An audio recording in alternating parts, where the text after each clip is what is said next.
আপনার বড় ভাই আপনার উপর অত্যাচার করেছে কিংবা কোন একটা আঘাত করেছে, বড়র সম্মানে আপনি মাথা নিচু করে রয়েছেন, এটার নামও কোরবানি।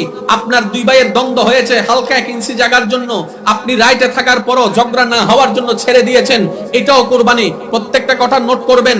আপনার স্ত্রী কোন একটা ভুল করেছে, খাবারের মধ্যে মাঝে মধ্যে ভুলবশত লবণ কম হয়েছে, খাবার মুখে তোলার পরে মেজাজটা অন্য সময় গরম করতেন, আজকে যখন মুখে তুললেন আপনার স্ত্রীর খাবারটা, আপনার বোনের রান্না করা খাবারটা, আপনি সেই জায়গায় রাগটা প্রকাশ না করে আপনি তাকে কৌশল দিয়ে বুঝাই দিলেন যে তুমি একটু খেয়ে দেখো, মুখের মধ্যে খাবার লাগলে উনি নিজেই বুঝতে পারবে আমার লবণ দেওয়াটা হয় নাই। এই যে আপনি রাগ কন্ট্রোল করলেন, এটাও আপনার কোরবানি হয়ে গেল। রাস্তা দিয়ে হেঁটে যাচ্ছেন, অন্য সুন্দরী নারী চোখে পড়লো, চোখে পড়ার সাথে সাথে চোখটাকে নিচে নামাই ফেললেন, এটাও আপনার কোরবানি হয়ে গেল।